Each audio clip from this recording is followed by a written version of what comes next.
Ingatlah ya Allah Bapa akan belas kasih-Mu, kuduskanlah dan lindungilah selalu hamba-hamba-Mu. Bagi mereka lah Kristus Putra-Mu telah memulai misteri Paskah dengan penumpahan darahnya. Dialah Tuhan yang hidup dan berkuasa sepanjang segala masa.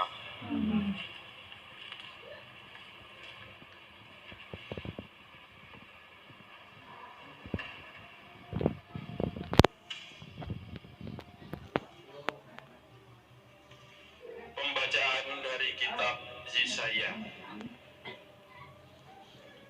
Beginilah firman Tuhan. Sungguh, hamba-Ku akan berhasil.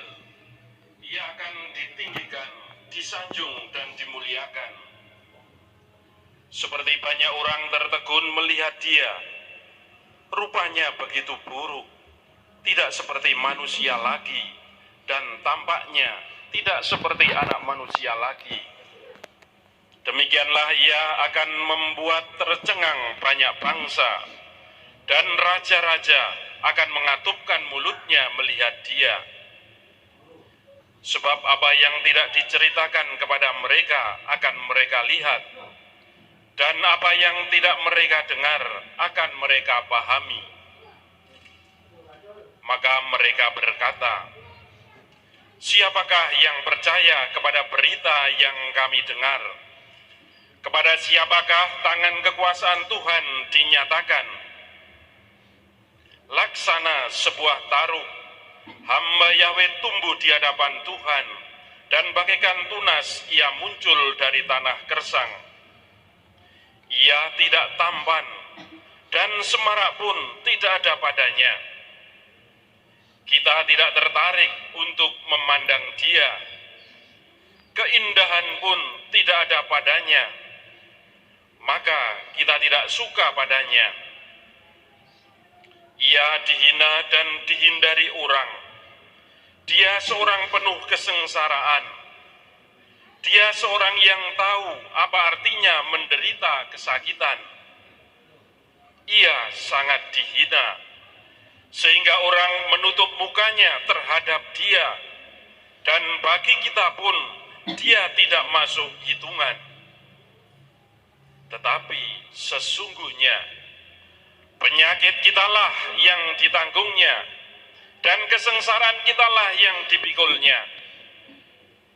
Padahal kita mengira dia kena tulah, dipukul dan disiksa Allah.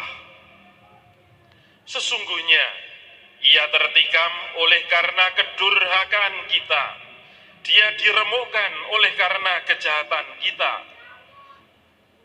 Derita yang mendatangkan keselamatan bagi kita ditimpakan kepadanya, dan oleh bilur-bilurnya kita menjadi sembuh. Kita sekalian sesat seperti domba, masing-masing mengambil jalan sendiri. Tetapi Tuhan telah menimpakan kepadanya kejahatan kita sekalian. Dia dianiaya, tetapi dia membiarkan diri ditindas dan tidak membuka mulutnya, seperti anak domba yang dibawa ke tempat pembantaian. Seperti induk domba yang keluh di depan orang-orang yang mencukur bulunya, ia tidak membuka mulutnya. Sesudah ditahan dan diadili, ia digiring dan dihukum mati. Tentang nasibnya, siapakah yang peduli? Sungguh, ia terputus dari dunia orang hidup. Karena kedurhakaan umatku, ia kena tulah. Orang menggali kuburnya di tengah-tengah orang jahat, dan waktu mati, ia berada di antara orang-orang durhaka. Sekalipun ia tidak berbuat kekerasan, dan tipu muslihat tidak ada dalam mulutnya. Tetapi Tuhan berkehendak meremukkan dia dengan sengsara. Dan apabila ia menyerahkan dirinya sebagai kurban silih, ia akan melihat keturunannya. Umurnya akan lanjut, dan kehendak Tuhan akan terlaksana karena dia. Sesudah mengalami kesengsaraan jiwa, ia akan melihat terang dan akan dipuaskan. Sebab demikianlah firman Tuhan, "Hambaku itu sebagai orang yang saleh akan menyelamatkan banyak orang oleh hikmat-Nya, dan kejahatan ditanggungnya.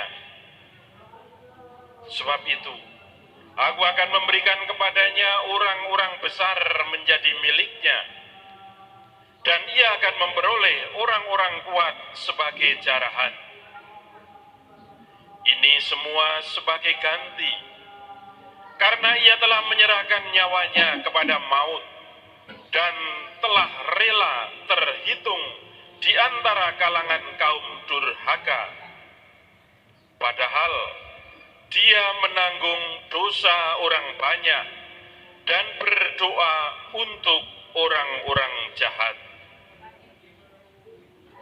Demikianlah sabda Tuhan.